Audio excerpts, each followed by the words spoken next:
मैंने बस क्लास में बैठे बैठे यूं ही कह दिया, रिया मुझे तेरी टांगे बहुत पसंद है। बस इतना, एक छोटी सी बेवजह की बात। लेकिन उसी रात मुझे एक सुनसान पहाड़ पर बांध कर ले जाया गया। हाथ पांव कसकर बंधे थे, एकदम पकौड़े की तरह। चारों तरफ अंधेरा और सामने खड़ी थी रिया, आंखों में बर्फ जैसी ठंडक, होठों पर एक खतरनाक ठंडी मुस्कान। उसने साफ कह दिया, मेरी दोनों आंखें फोड़ेगी और जीभ भी काट देगी। बेबसी से बंधा हुआ मैं उसे देखता रहा। रिया ने एक ठंडी मुस्कान खींची और बोली, मेरा नाम रिया मल्होत्रा है, इस शहर के मल्होत्रा परिवार की, समझे? ये सुनते ही मेरा दिमाग पूरी तरह सुन्न हो गया। यार, मैं तो बस सिस्टम का एक टास्क पूरा कर रहा था। इस एक लाइन की वजह से अंडरवर्ल्ड की बड़ी बेटी से पंगा ले लिया। किसी तरह मैंने चेहरे पर एक जबरदस्ती की मुस्कान चुकाई, वो मुस्कान जो रोने से भी ज्यादा दर्दनाक दिखती थी। रिया जी, बहुत बड़ी गलतफहमी हो गई है, सच में बहुत बड़ी गलतफहमी। रिया ने ठंडे लहजे में कहा। गलतफहमी? मुझे नहीं लगता। तेरी वजह से मेरी इज्जत लगभग मिट्टी में मिल गई। रिया ने पिछले दांत पीसते हुए एक ठंडी हुकार भरी। और तू अभी भी यही कहेगा कि मेरी टांगे पसंद है? रिया की आवाज अचानक कई पर्दे ऊंची हो गई, आंखों में एक अजीब चमक आई। मैं तुझसे एक बार फिर पूछती हूँ, मेरी टांगे गोरी हैं या नहीं? उस पल मेरी हालत देखने लायक थी। एक तरफ मौत सामने खड़ी थी, दूसरी तरफ इस सवाल का जवाब देना था। जो भी बोलूं मुसीबत है थी। तभी दिमाग में सिस्टम की आवाज गूंजी, डिंग, होस्ट ने टास्क ट्रिगर किया है, दिल की सच्ची बात बोलो, झूठ बोला तो कड़ी सजा मिलेगी। उस पल मेरे मन में 10,000 गालियां एक साथ उठी। ये टूटा फूटा सिस्टम, इस वक्त ये टास्क, मैं यहाँ बधा पड़ा हूँ, जिंदगी खतरे में है और इसे अभी ये पूछना है। लेकिन कोई रास्ता नहीं था। गहरी सांस ली और खुद को संभालते हुए बोला, रिया जी, आपकी टांगे सच में बहुत गोरी और खूबसूरत है। मैं पूरे दिल से सच में बहुत पसंद करता हूँ आपकी टांगे। ये बोलते ही लगा जैसे जमीन फट जाए और मैं उसमें समा जाऊं। इतनी शर्म जिंदगी में कभी नहीं आई थी। पूरा वजूद जैसे बिखर गया। लेकिन अगले ही पल, डिंग, टास्क सफलतापूर्वक पूरा हुआ। Random reward, fighting mastery. उसी पल मेरे दिमाग में हजारों लड़ाई की तकनीकें एक साथ भर गईं, जैसे किसी ने एक पूरी किताब सीधे दिमाग में डाउनलोड कर दी। मैंने खुशी से महसूस किया, इन रस्सियों को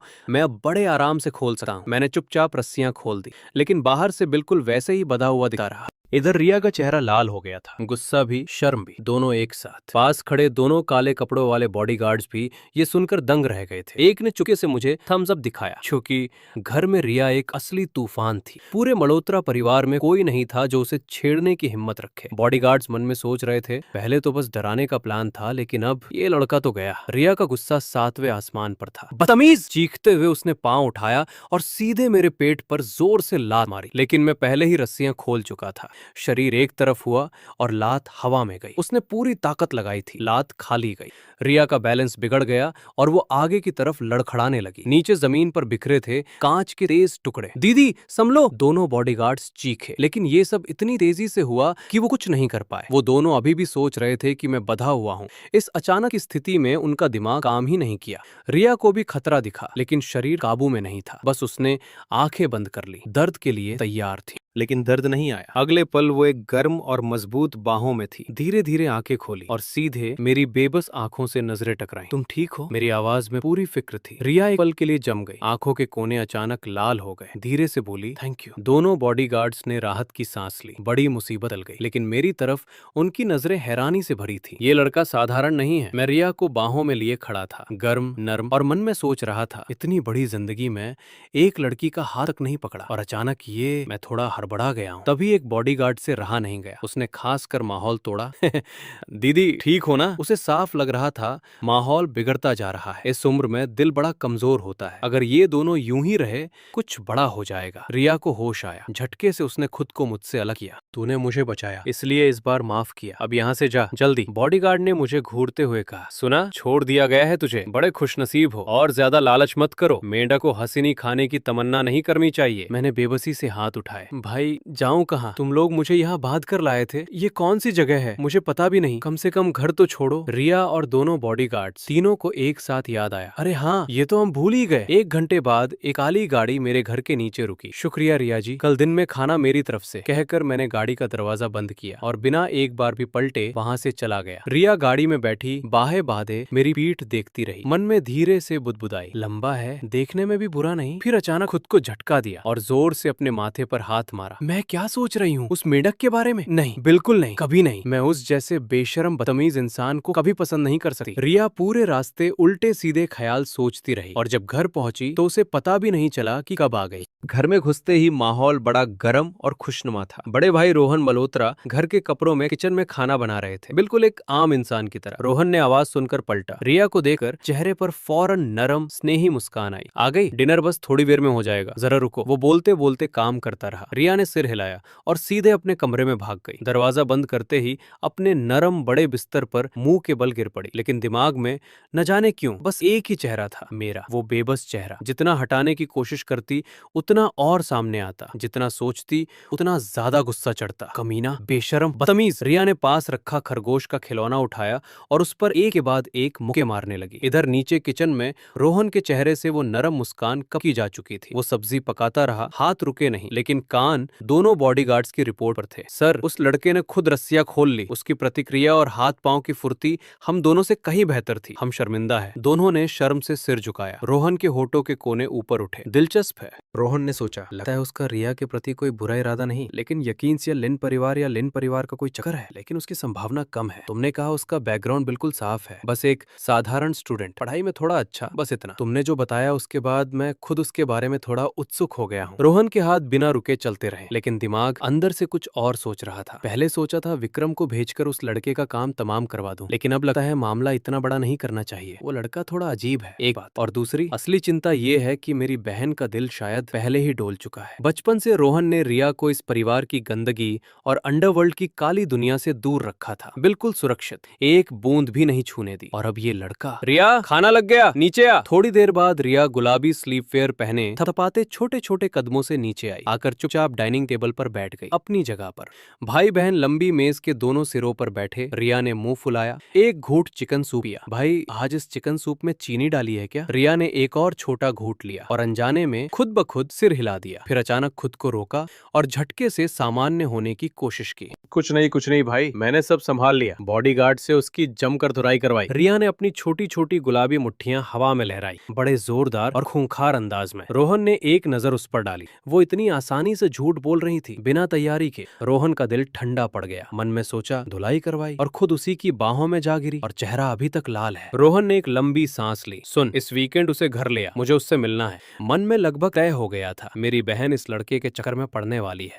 एक बड़े भाई की जिम्मेदारी है खुद देखूं कि वो लड़का कैसा है। अगर वो अर्जुन नाम का सच में साफ और सीधा निकला तो क्या? रिया उछलकर खड़ी हो गई, चेहरा एकदम लाल जैसे टमाटर। उंगली सीधे रोहन की तरफ तान दी। कौन कौन पसंद करता है उसे? भाई, मैं तुझे चेतावनी दे रही हूँ, खाना भले गलत खाओ, लेकिन बेकार बातें मत बोलो। मैं उस बेशर्म को कभी पसंद नहीं कर सकती। रोहन ने शांत आवाज में कहा। अच्छा, तो फिर मैं अभी विक्रम को बोल देता हूँ, उस लड़के को निपटा दे। रिया का मुंह खुला और रुक गया। उसे एहसास हुआ दोनों तरफ से, शर्म भी गुस्सा भी। लड़खड़ाते हुए बोली, मेरा मतलब इतनी बड़ी सजा नहीं देनी चाहिए उसे, वो इतना बड़ा गुनाहगार नहीं है। वैसे तू बीच में मत आ, मैं खुद संभाल लूंगी। इतना कहकर वो पांव पटकते हुए ऊपर भाग गई। रोहन ने बेबसी से सिर हिलाया, खाना खत्म किया, फिर उठकर कपड़े बदले और घर से बाहर निकला। दरवाजा बंद होते ही चेहरे से वो नरम प्यारे भाई वाला भाव पल भर में गायब हो गया। उसकी जगह आई एक बर्फ जैसी ठंडी खतरनाक खामोशी, एक ऐसा खौफ जो बिना आवाज के भी महसूस होता है। अगली सुबह मैं हड़बड़ा कर उठा, कपड़े पहने, बाथरूम गया। यार, फिर देर हो गई। ब्रश करते करते मैंने आईने में देखा और एक पल के लिए पूरी तरह जम गया। ये मैं हूँ? आईने में जो चेहरा था, पहले से ज्यादा कसा हुआ बदन, ज्यादा तराशी हुई बनावट, पूरा रंग रूप चाल ढाल सब बेहतर। अच्छा, तो ये है फाइटिंग मास्टरी का बोनस। मैं समझ गया। स्किल के साथ शरीर भी थोड़ा अपग्रेड हो गया था। रास्ते में यूं ही नाश्ता खरीदा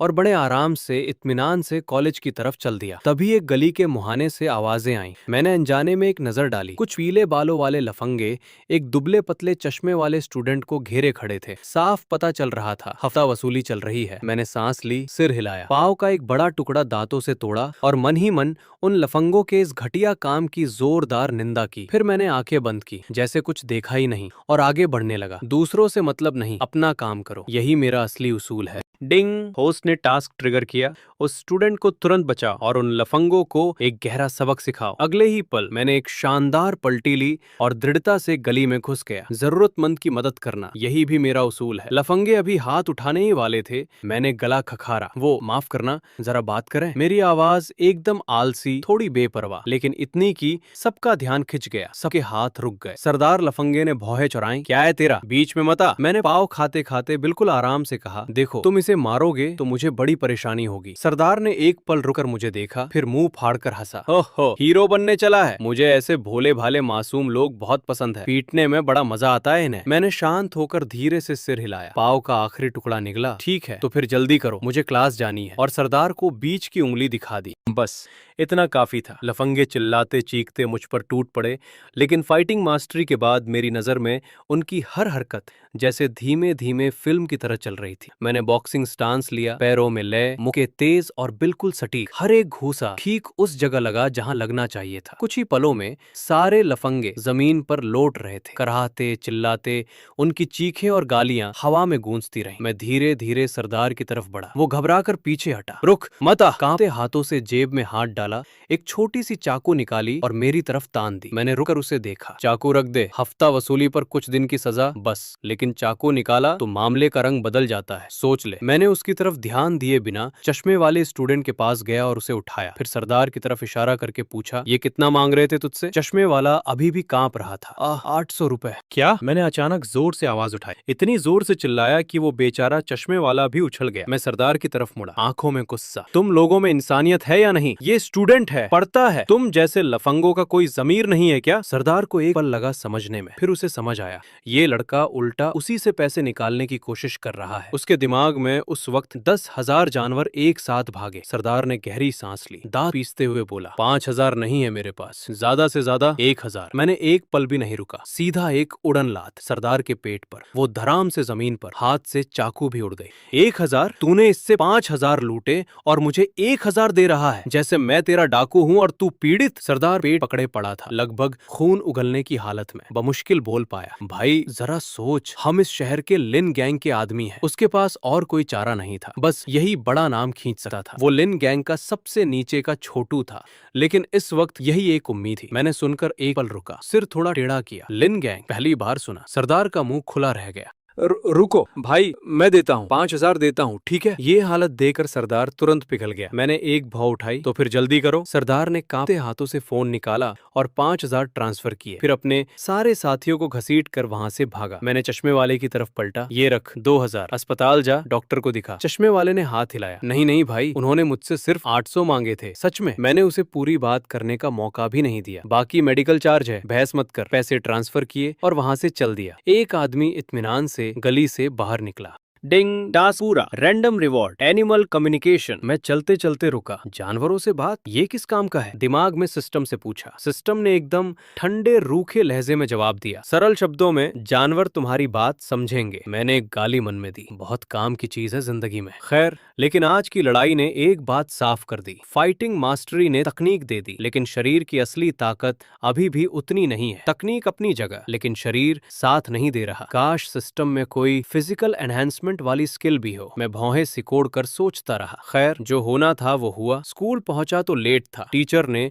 पूरी पहली क्लास खड़ा रखने की सजा दी। अगली क्लास यूनिवर्सिटी फिजिक्स की थी, उसी क्लासरूम में। मैं वापस अपनी पुरानी सीट पर बैठा और बैठते ही मुंह के बल झुक गया। नींद आने लगी। जैसे ही नींद आने लगी, किसी ने कंधे पर हाथ रखा, सिर उठाया और रिया का छोटा प्यारा चेहरा एकदम पास था। वो, कल तुम्हारे पास वक्त है? मैं अभी भी आधा सोया हुआ था। हाँ, कल कोई काम नहीं। रिया का चेहरा सुनते ही लाल हो गया। तो कल मेरे घर चलोगे? इतना कहकर वो शर्माते हुए क्लासरूम से भाग गई। मैं एकदम जाग गया। रुको रुको रुको, क्या बोला उसने? उसके घर, उस अंडरवर्ल्ड परिवार के अड्डे पर? ये तो सीधे मौत के मुंह में जाना है। दिमाग में फौरन 100 बहाने आ गए। डिंग, रिया से किया वादा निभाना होगा। बात से मुकरे तो सजा मिलेगी। मैंने ऊपर छत की तरफ देखा। यार, मुझे पक्का यकीन है ये सिस्टम मुझे मारने के लिए ही बना है। शाम को आखिरकार आखिरी क्लास खत्म हुई। मैं सबसे पहले क्लासरूम से निकला। अर्जुन रुको, पीछे से आवाज आई। पलट कर देखा, रिया अपने छोटे छोटे कदमों से दौड़ती आ रही थी। कल अगर मुझे धोखा दिया तो देख लेना, तुम मरे समझो। मैंने बेबसी से सांस छोड़ी। रिया जी, तुम्हें धोखा देना और अपनी मौत बुलाना दोनों एक ही बात है, बेफिक्र रहो। अच्छा किया जो समझे। रिया ने संतोष से मुंह फुलाया और हम दोनों चलते चलते बिना ध्यान दिए रोड तक पहुंच गए।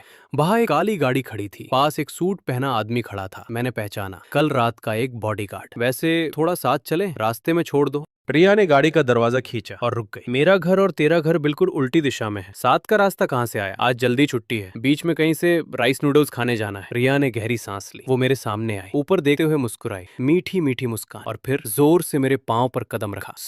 मैं दर्द से हिचकिचाया। रिया ने फौरन ड्राइवर को आवाज लगाई, गाड़ी चलाओ, घर चलो। वो हुफ्फत में गाड़ी में घुसी, दरवाजा जोर से बंद किया, मुझे एक शब्द बोलने का मौका नहीं दिया। अंदर से बुदबुदाई, राइस नूडल्स, बस खाने की पड़ी है इस मूर्ख को। आगे बैठे बॉडीगार्ड ने गर्दन सिकोड़ ली, बोलने की हिम्मत नहीं थी। जब से ये अर्जुन आया था, दीदी का मिजाज दिन ब दिन और तेज होता जा रहा था। गाड़ी ने जोर से एक्सेलरेटर दबाया और निकल गई। मैं पांव थामे खड़ा रहा, गाड़ी को दूर जाते देखता रहा। गाड़ी नहीं मिली, पैदल ही सही, ज्यादा दूर भी नहीं है। जगह पहुंचकर मैंने बेरुखी से आवाज लगाई, भाई एक extra large special rice noodles देना। फिर फोन निकाला और स्क्रॉल करने लगा।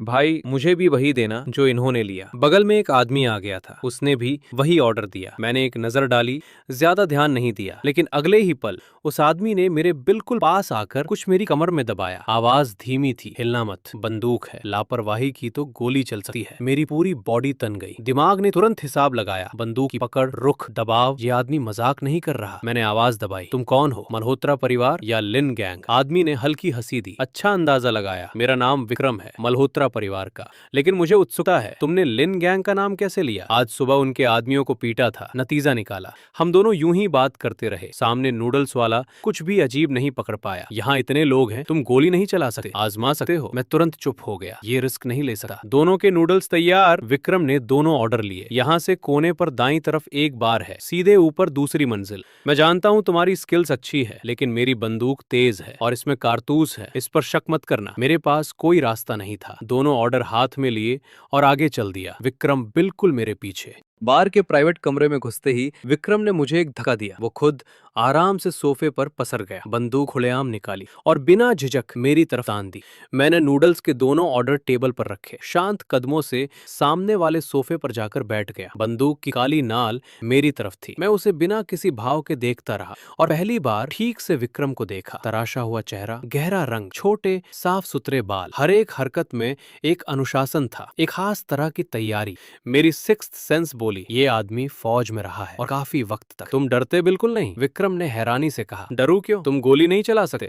मैंने कहते कहते अपने नूडल्स खाने शुरू कर दिए। विक्रम की आंखें सिकुड़ी। इतने यकीन से कैसे? क्योंकि तुम्हारे पास मुझे मारने की कोई वजह नहीं, और अगर सच में मारना होता तो इतने तामझाम से यहाँ लाने की जरूरत क्या थी? अगर तुम्हारा सच में इरादा था कि यहाँ चुपचाप मुझे खत्म करो, तो मैं कहूंगा तुम्हारे दिमाग में कुछ गड़बड़ है। ये बात मैंने बिल्कुल साफ और बेलाग कही। विक्रम सुनकर न सिर्फ शांत रहा, बल्कि हल्की हंसी दी। दिलचस्पी से पूछा, क्यों? मैंने उंगलियां गिनाई। पहली बात, मैं इस स्कूल का टॉपर हूँ, नेशनल कंपटीशन का गोल्ड मेडल का दावेदार। मैं अचानक मर गया तो स्कूल जड़ तक जांच करेगा। दूसरी बात, मेरा तुम्हारे मल्होत्रा परिवार से कोई पुराना झगड़ा नहीं है। तुम यहाँ रिया की वजह से आए हो, ये साफ है, और तुम्हें खुद पता होगा। कल रात मैंने तुम्हारी दीदी को बचाया था और कल उनके भाई ने खुद मुझे मिलने के लिए बुलाया है। 100 जान देकर क्या तुम मुझे मार सकते हो? तीसरी बात, तुम जिस रास्ते से मुझे यहाँ लाए, दूसरों को देखने में कुछ भी अजीब नहीं लगा, लेकिन हर जगह सीसीटीवी है। मैं मरा तो तुम पहले नंबर के संदिग्ध। मैंने नूडल्स खाना रोका, सिर उठाया, विक्रम की आंखों में सीधे देखा, एक शांत खेल भरी नजर। और इन तीनों बातों से मैं एक और नतीजा निकाल सकता हूँ, तुम्हारी बंदूक में कारतूस ही नहीं है। क्योंकि अगर मैंने सड़क पर विरोध किया होता और तुम गोली नहीं चला सकते थे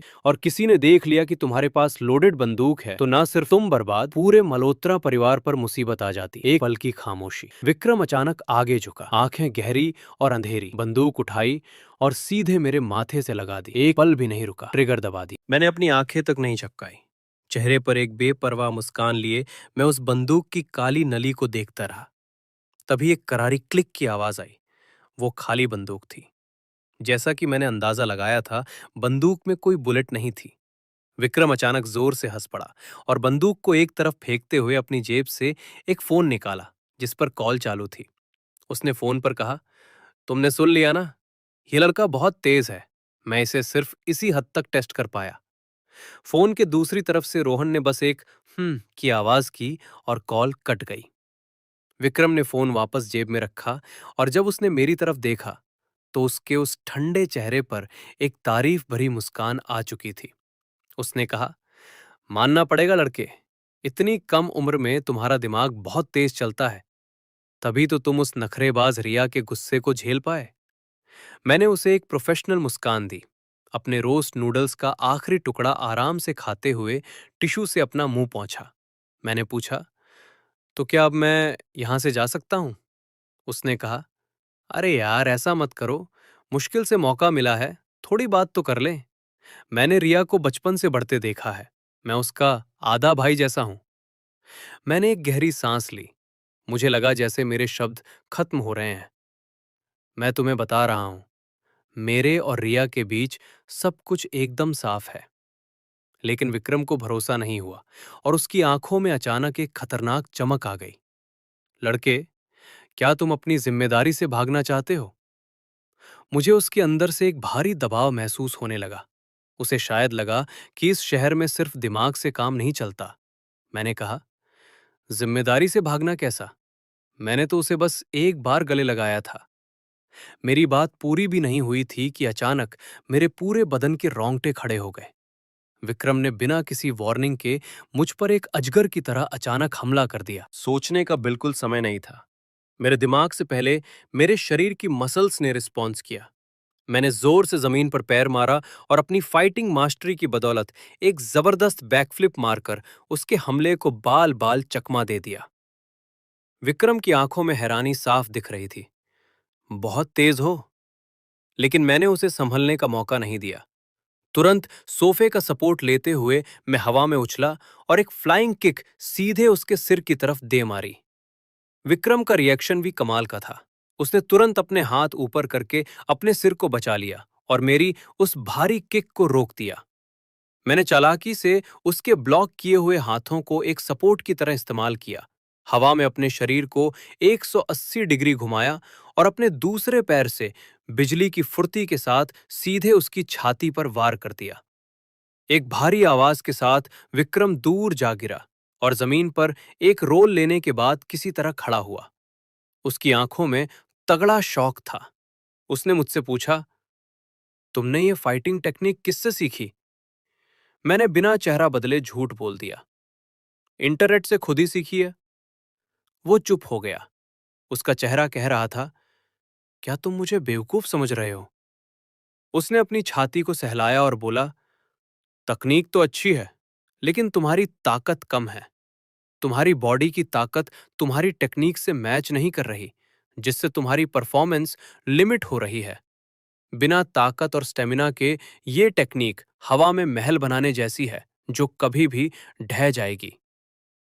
उसके लहजे में एक अफसोस था, जैसे वो किसी अनमोल हीरे को देख रहा हो। मैंने कहा, चलो, एक लात खाकर तुम्हारा गुस्सा शांत हो गया होगा। और मैं बाहर जाने के लिए मुड़ा। पीछे से विक्रम की आवाज आई, अरे, वो मेरे रोस्ट नूडल्स थे। मैंने पीछे मुड़े बिना कहा, पैसे मैंने दिए थे।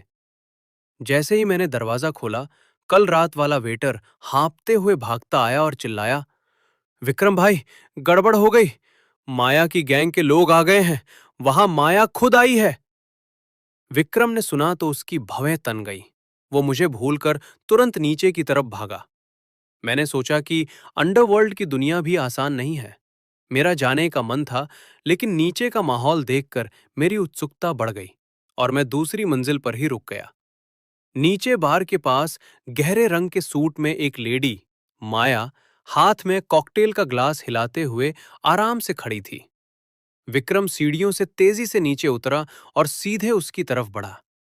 माया ने मुड़कर एक गहरी मुस्कान के साथ कहा, मुझे यहाँ की ड्रिंक्स बहुत पसंद है। इसका नाम लिटिल कॉटन लीफ मेरे टेस्ट के मुताबिक है। ये कहकर उसने एक चुस्की ली और एक खोई हुई सी एक्टिंग करने लगी। विक्रम का चेहरा उतरा हुआ था। माया, तुम यहाँ क्या करने आई हो? उसने लापरवाही से जवाब दिया, बस ऐसे ही गुजर रही थी। पता चला तुम यहाँ हो तो मिलने आ गई। विक्रम ने कहा, तुम्हें डर नहीं लगता कि मैं तुम्हें यहीं खत्म कर दूं? माया ने मजाक उड़ाते हुए कहा, क्या तुम में इतनी हिम्मत है? अगर तुमने मुझे मारा तो माया की गैंग और मल्होत्रा फैमिली के बीच सीधी जंग छिड़ जाएगी। 1 महीने बाद लीडिंग फैमिली का मुकाबला है। क्या तुम इस वक्त मुझसे पंगा लोगे? विक्रम का चेहरा और उतर गया, क्योंकि माया ने उसकी दुखती रग पर हाथ रख दिया था। उसने कहा, इतने नर्वस मत हो। माया ने ग्लास रखते हुए कहा, मैं तो तुम्हें एक सीक्रेट न्यूज देने आई हूं। विक्रम ने कहा, तुम्हारी खबरों पर मैं भरोसा नहीं करता। माया बोली, भले ही वो खबर ग्रे जोन के बारे में हो तब भी। ग्रे जोन का नाम सुनते ही विक्रम चौंक गया और ऊपर खड़ा मैं भी उत्सुक हो गया। ये नाम जैसे कोई जादू था।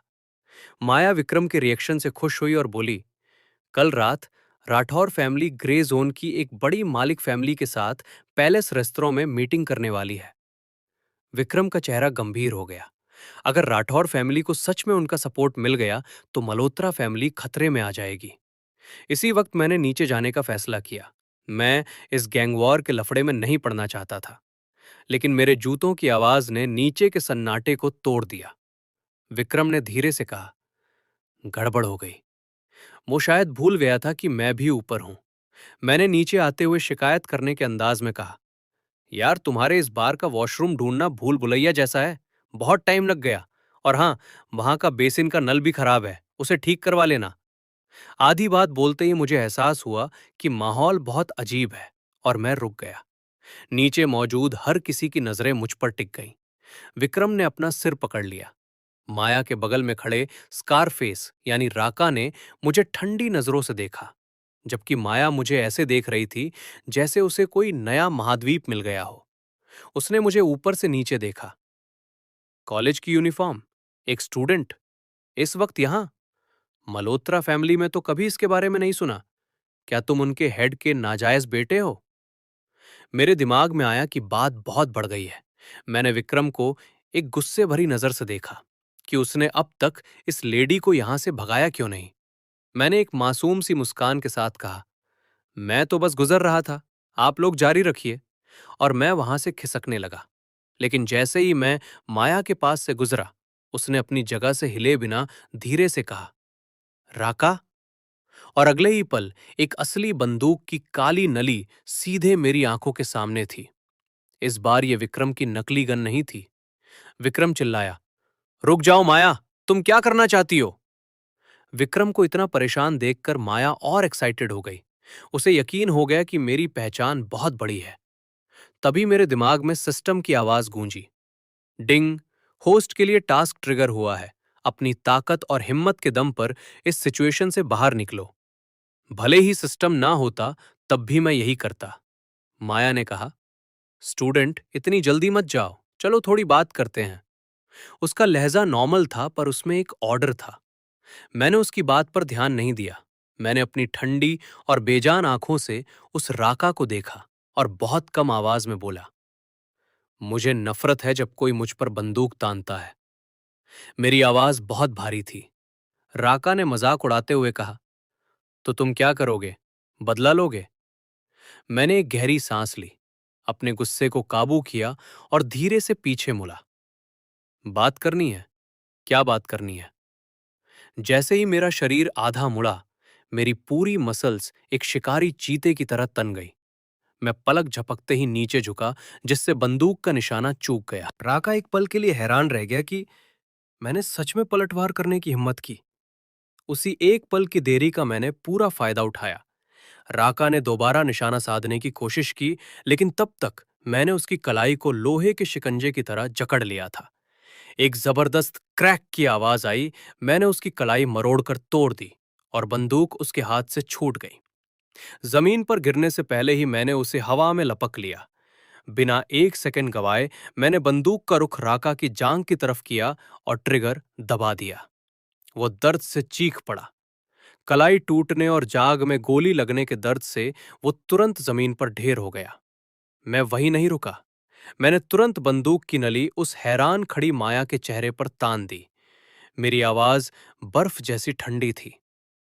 अब बताओ, क्या तुम्हें अभी भी बात करनी है? पूरे बार में मौत जैसा सन्नाटा छा गया। माया बुत बनकर खड़ी रह गई, जैसे कोई सपना देख रही हो। विक्रम ने थूक निगला। वो मेरी फुर्ती देखकर पूरी तरह हिल चुका था। वो देख सकता था कि पहली बार गोली चलाने की वजह से मेरा हाथ थोड़ा कांप रहा था, लेकिन फायर आर्म्स मास्टरी की वजह से जैसे ही मैंने बंदूक पकड़ी, मुझे लगा कि ये मेरे शरीर का ही एक हिस्सा है और मेरा डर गायब हो गया। माया ने खुद को संभाला और एक घमंडी मुस्कान के साथ बोली, तुम गोली नहीं चलाओगे। अगर मैं मरी तो हमारी गैंग और मल्होत्रा गैंग के बीच महायुद्ध शुरू हो जाएगा। टुशुम! एक और गोली चली जो सीधे उसके कान के पास से गुजरती हुई पीछे रखी वाइन की बोतलों से टकराई और बोतलें चकनाचूर हो गईं। माया का चेहरा एकदम सफेद पड़ गया। उसे अंदाजा नहीं था कि मैं सच में गोली चला दूंगा और मेरा निशाना इतना सटीक होगा। मैंने ठंडे लहजे में कहा, तुम्हारी और मल्होत्रा फैमिली की जंग से मेरा क्या लेना देना? माया ने कांपते हुए विक्रम की तरफ देखा। ये क्या माजरा है? ये गोली क्यों चला रहा है? क्या ये तुम्हारा आदमी नहीं है? विक्रम ने हां में सिर हिलाया। वो खुद भी डरा हुआ था। माया के कान की जलन बता रही थी कि वो अभी अभी मौत के मुंह से बचकर आई है। वो लड़खड़ाती आवाज में बोली, स्टूडेंट, नहीं भाई, पहले बंदूक नीचे करो, हम आराम से बात कर सकते हैं। उसका सारा घमंड गायब हो चुका था। विक्रम ने भी कहा, अर्जुन, प्लीज शांत हो जाओ, दोबारा गोली मत चलाना।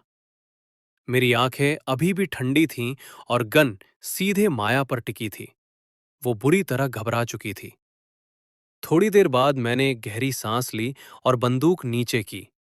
मैं किसी को मारना नहीं चाहता था और माया की गैंग से दुश्मनी नहीं चाहता था। मैंने फुर्ती से बंदूक की मैगजीन निकाली और खाली बंदूक माया के पैरों के पास फेंक दी। मैंने पहले ही कहा था, मेरा यहां होना बस एक इत्तफाक था। तुम्हारी गैंग्स की लड़ाई में मुझे कोई दिलचस्पी नहीं है। आज की ये 2 गोलियां बस एक वार्निंग थी। मेरे रास्ते में मत आना। मैंने मैगजीन से गोलियां नीचे गिराईं और आखिरी बची हुई बुलेट को अपनी 2 उंगलियों के बीच पकड़कर माया की आंखों के सामने ले गया। अगर तुमने मुझसे बदला लेने की सोची तो ये बुलेट सीधे तुम्हारा भेजा उड़ा देगी। पूरा माहौल जम गया। विक्रम ने धीरे से बुदबुदाया, ये लड़का तो पूरा साइको है। मैं उस बुलेट को अपनी जेब में डालकर बाहर निकल गया। मेरे जाने के बाद बार में माया के हंसने की आवाज गूंजी।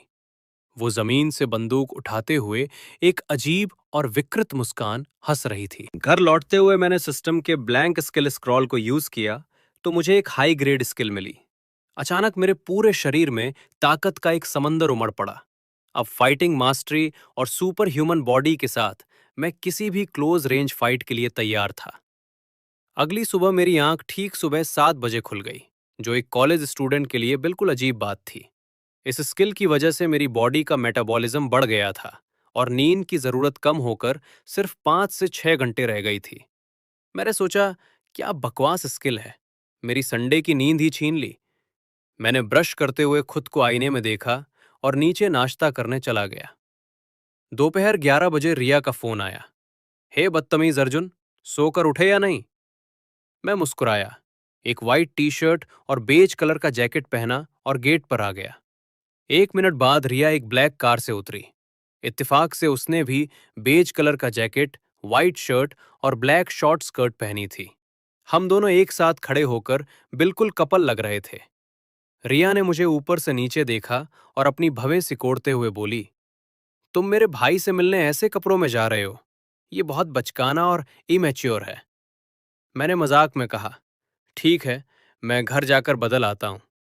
उसने मेरा हाथ पकड़कर कार की तरफ खींचते हुए कहा, अब टाइम नहीं है, मेरे भाई को वेट करना पसंद नहीं।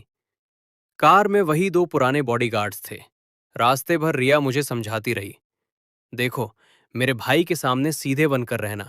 अगर वो बंदूक भी निकाले तो डरना मत, वो सच में गोली नहीं चलाएगा। हम अंडरवर्ल्ड से हैं, पर बेकसूरों को नहीं मारते। कोई भी बात हो तो मेरी आंखों का इशारा समझना। और हाँ, अगर वो तुम्हें खाने पर रोके तो साफ मना कर देना। मैंने प्यार से उसके बालों को बिखेरते हुए कहा, चिंता मत करो रिया जी, तुम्हारा भाई मुझे खा थोड़ी जाएगा। रिया ने गुस्से में अपनी आंखें बड़ी की। कमीने अर्जुन, तुम्हारी हिम्मत कैसे हुई मेरे बाल खराब करने की? वो मुझ पर छोटे छोटे मुक्के बरसाने लगी। कार बहुत छोटी थी, इसलिए मैंने उसके मुक्के खा लिए ताकि उसका गुस्सा शांत हो जाए। उसी वक्त मैंने खिड़की से बाहर देखते हुए अपने घर से मल्होत्रा फैमिली के घर का रास्ता याद कर लिया। करीब 200 मिनट बाद कार मल्होत्रा फैमिली के आलीशान बंगले में रुकी। वहां चारों तरफ काले सूट में गार्ड्स खड़े थे और हमें साथ में देखकर वे लोग आपस में कानाफूसी करने लगे। भाई, देखो, दोनों ने सेम कपड़े पहने हैं। क्या हमारी छोटी मालकिन का कोई बॉयफ्रेंड बन गया है? ये मल्होत्रा फैमिली का माहौल उम्मीद से अलग था। यहाँ कोई सख्त नियम नहीं थे, बल्कि एक बड़े परिवार जैसा था, जहाँ सब बिना डरे बात कर रहे थे। रिया इस घर की जान थी। सब मुझे ऐसे देख रहे थे, मानो उनकी गोभी के खेत में कोई जंगली सुअर घुसाया हो। रिया ने यह सुना तो उसका चेहरा शर्म से लाल हो गया और उसने उन पर चिल्लाकर उन्हें अपनी आंखें साफ करने को कहा। जब उसने मुझे ढूंढा तो मैं गायब था। बॉडीगार्ड ने इशारा किया तो वो चिढ़ गई। मैं एक कोने में एक गार्ड के साथ सिगरेट पीते हुए रिया के बचपन के किस्से मजे से सुन रहा था। वो गार्ड कह रहा था, तुम्हें पता नहीं है, मालकिन पहले कितनी डरावनी थी। मैं मजे से सुन रहा था कि तभी रिया मेरे पीछे आकर खड़ी हो गई और एक डरावनी मुस्कान के साथ बोली, बहुत मजा आ रहा है ना? मैंने डरते हुए कहा, अरे ये तो खुद ही बता रहा था। पर उसने तुरंत मेरे पैर पर अपना सैंडल दे मारा और मेरी कमर पर जोर से चिकोटी काटी। कार से उतरते ही मेरी जासूसी शुरू कर दी। वो मुझे खींचकर लिविंग रूम में ले गई, जहां एक सोफे पर रोहन बैठा हुआ था और अपने आदमियों से रिपोर्ट ले रहा था। उसकी नजर हमारे पकड़े हुए हाथों पर गई। वो मुस्कुराते हुए उठा और मुझसे हाथ मिलाया। नमस्ते अर्जुन, मैं रोहन हूं।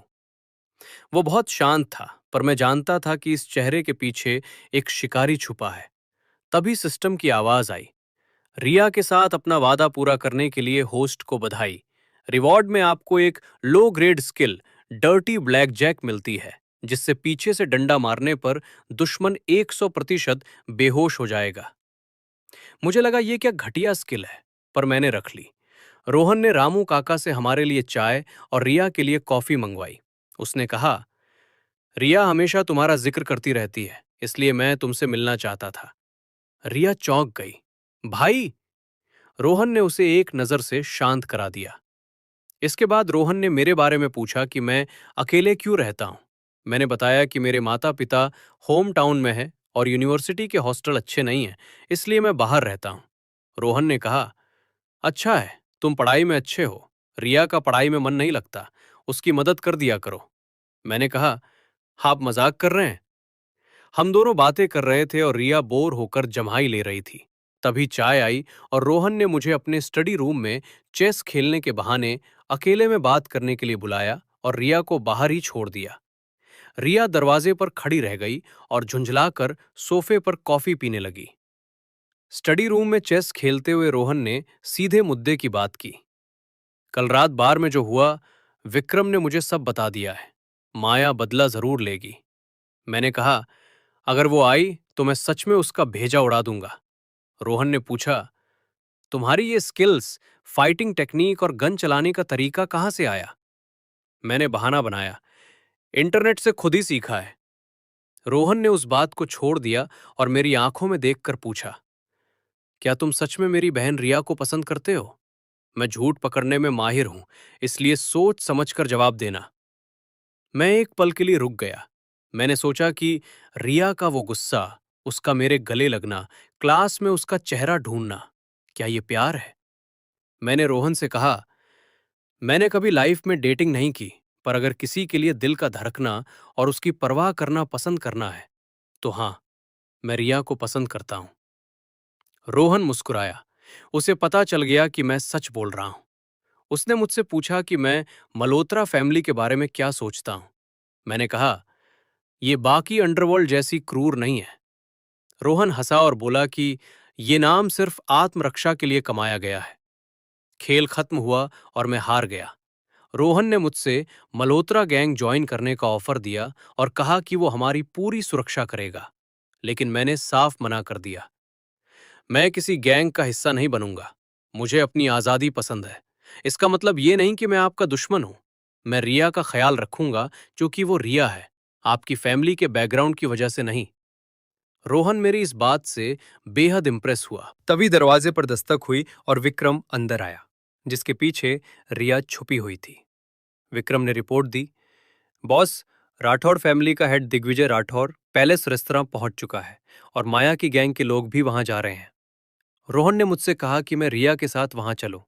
रिया ने प्रोटेस्ट किया, यह हमारी फैमिली का मैटर है, अर्जुन को क्यों ले जा रहे हो?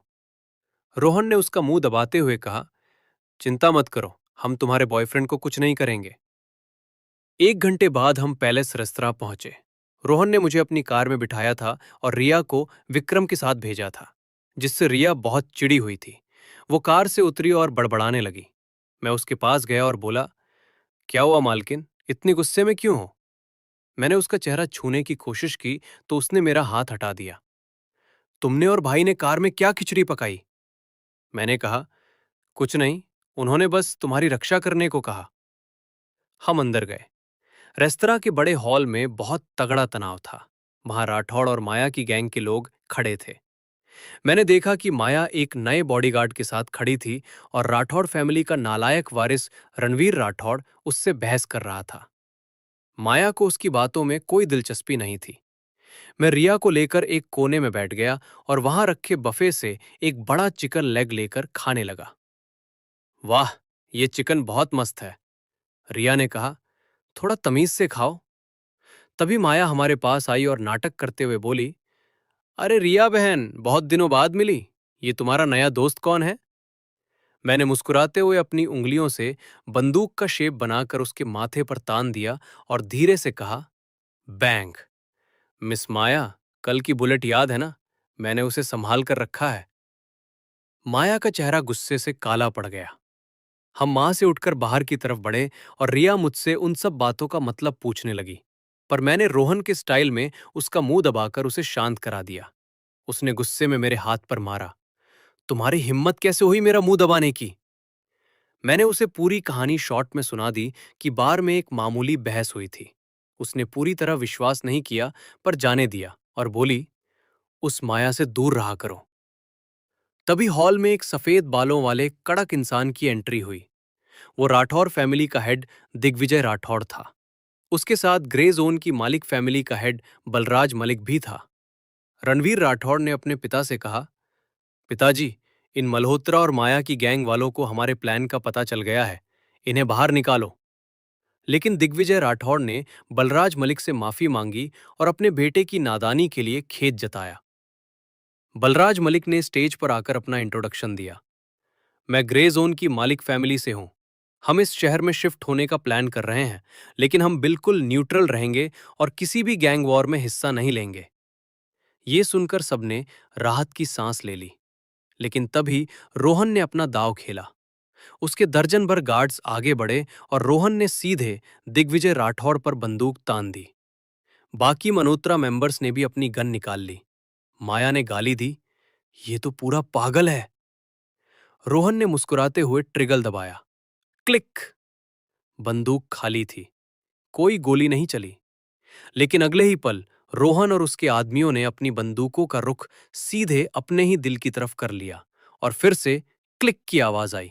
ये अंडरवर्ल्ड की एक पुरानी रस्म थी, जिसका मतलब था आमने सामने की खुली जंग, जिसमें कोई पीछे नहीं हटेगा। रोहन ने दिग्विजय राठौड़ से कहा, बूढ़े राठौड़, तुम्हें समझ आ गया ना इसका मतलब क्या है?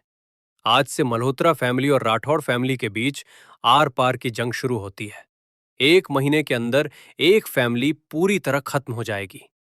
बलराज मलिक ने इस ऐलान जंग का गवाह बनना स्वीकार किया। पूरे हॉल के लोग फोन निकालकर ये खबर फैलाने लगे। रोहन ने आगे बढ़कर रिया और मेरी तरफ इशारा किया। राठौड़, अगर तुम्हें जीतना है तो मेरी इस बहन को निशाना कराना, क्योंकि यही मेरी इकलौती कमजोरी है। अगर इसे पकड़ लिया तो तुम जीत जाओगे, वरना आधे महीने में मैं तुम्हारी राठौड़ फैमिली का नामो निशान मिटा दूंगा। दिग्विजय राठौड़ ने रिया को देखा और मेरी तरफ एक हिकारत भरी नजर डाली। उसने मुझ जैसे मामूली दिखने वाले लड़के को पूरी तरह इग्नोर कर दिया, जो कि बिल्कुल वही था जो मैं और रोहन चाहते थे। रोहन अपनी टीम के साथ बाहर निकल गया और मैं रिया को लेकर उसके पीछे चल दिया। बाहर आकर रिया ने पूछा, भाई, क्या तुम सच में श्योर हो? रोहन ने उसका चेहरा खींचते हुए कहा, तुम्हारा भाई कभी बिना तैयारी के कुछ नहीं करता। ये एक एम्प्टी फोर्ट स्ट्रेटजी है। जब मैंने तुम्हें खुद सबके सामने खड़ा कर दिया है, तो अब राठौर या माया की गैंग की हिम्मत नहीं होगी कि तुम्हें हाथ भी लगाएं, क्योंकि वे इतना बड़ा दाव हारने का रिस्क नहीं ले सकते। तभी अचानक एक अजीब सी आवाज आई। रिया के पेट से चूहे कूद रहे थे। वो भूखी थी।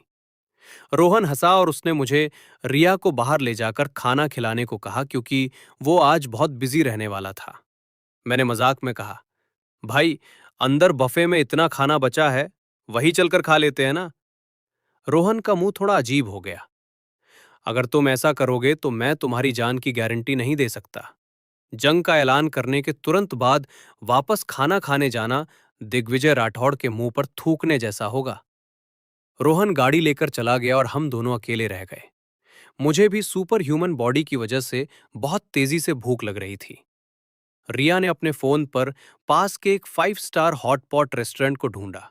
मैंने उसके कंधे के ऊपर से झांकते हुए उसके कान के पास चिल्लाकर कहा, यह रेस्टोरेंट मस्त है। वो चौंक गई और उसका फोन हाथ से छूट गया। मैंने फुर्ती से आगे बढ़कर हवा में ही फोन लपक लिया, जिससे हमारा शरीर बिल्कुल एक दूसरे से सट गया, जैसे मैंने उसे पीछे से गले लगा लिया हो।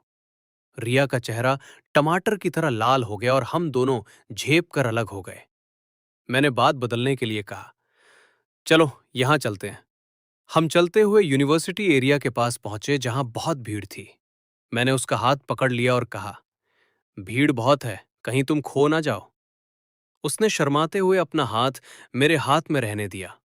तभी मेरे दिमाग में सिस्टम की एक खौफनाक आवाज गूंजी, स्पेशल टास्क ट्रिगर हुआ है, जंगे शहर। इस गैंगवॉर में मल्होत्रा फैमिली की मदद करो और उन्हें जीत दिलाओ। फेल होने पर सजा, मौत। मौत का नाम सुनकर मेरे पैर रुक गए।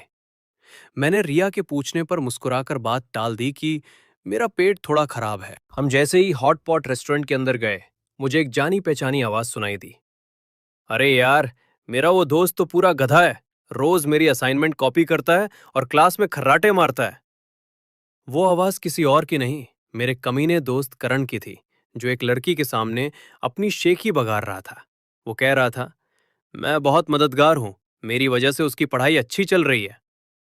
मैं चुपचाप उसके पीछे जाकर खड़ा हो गया और जोर से उसके कंधों पर हाथ रख दिए। वो गुस्से में मुड़ा, कौन है बेतमीज? लेकिन जैसे ही उसने मुझे देखा, उसका चेहरा तुरंत एक चमचागिरी वाली मुस्कान में बदल गया। अरे अर्जुन भाई, तुम यहां? मैंने उसके कान में धीरे से कहा, अगर चाहते हो कि मैं तुम्हारी पोल ना खोलूं, तो आज की हमारी टेबल का बिल तुम दोगे। वो अपनी इज्जत बचाने के लिए मान गया। तभी उसकी नजर मेरे पीछे खड़ी रिया पर और हमारे सेम कलर के कपड़ों पर गई।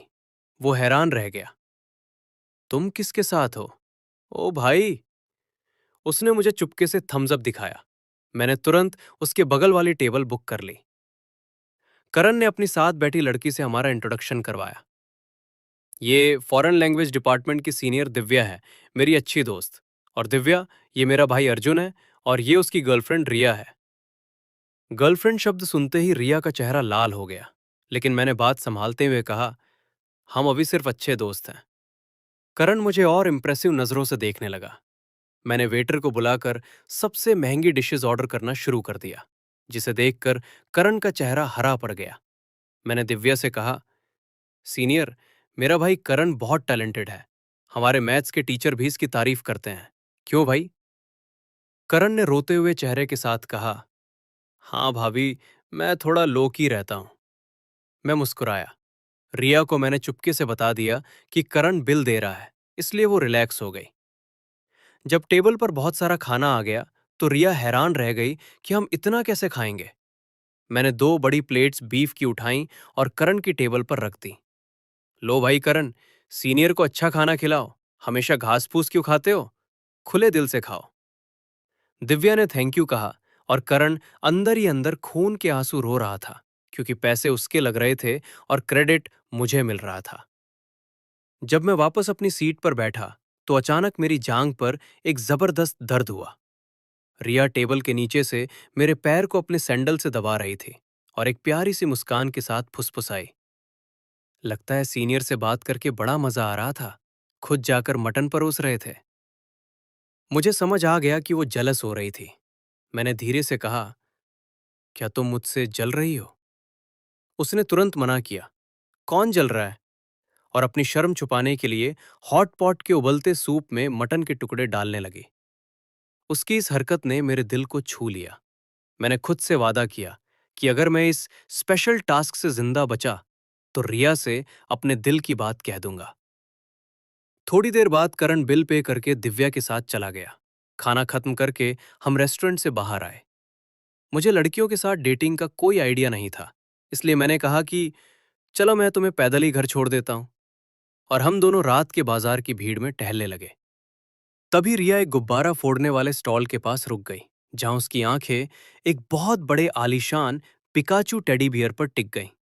स्टॉल के मालिक ने कहा, 1 रुपए का एक शॉट, 10 रुपए में 10 शॉट और 2 एक्स्ट्रा।